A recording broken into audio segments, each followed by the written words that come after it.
اللهم بجاه الحسين وأولاد الحسين وإخوة الحسين وأصحاب الحسين وفقنا لخدمة الحسين عليه السلام وخدمة أولياء الحسين عليهم السلام.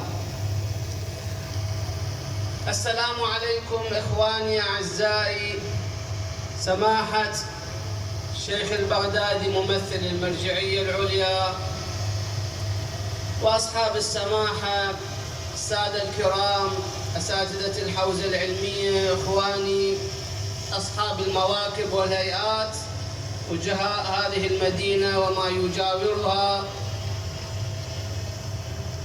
السلام عليكم أهالي مدينة ديالى بعمومها، بمواكبها، بشبابها، بأهلها، برجالها، بنسائها. تجتمعون في هذا المكان والهدف هو إحياء ذكر الله وإحياء سيرة أهل البيت عليهم السلام، إحياء ذكر الحسين عليه السلام الذي قضى شهيدا مظلوما عطشانا غريبا في أرض كرب وبلاء. السلام عليكم ورحمة الله وبركاته.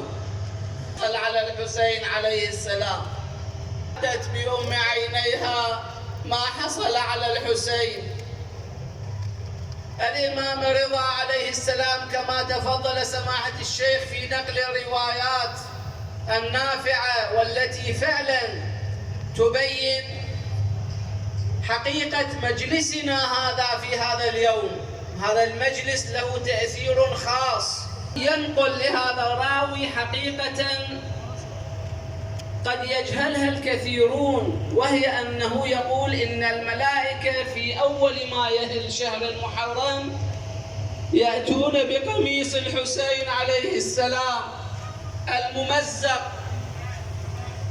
الموشح بدمائه وينشرونه في السماوات والأرض، فننظر إليه نحن فنحزن ونبكي، وشيعتنا ينظرون إليه بعين البصيرة ويفعلون ما نفعل من البكاء.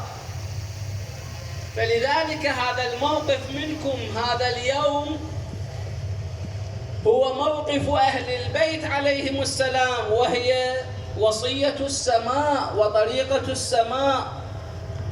فالسماء تنشر رايات الحزن والكآبة والأسى على أبي عبد الله عليه السلام من أول شهر المحرم. عندما يهل الهلال يبدأ الحزن،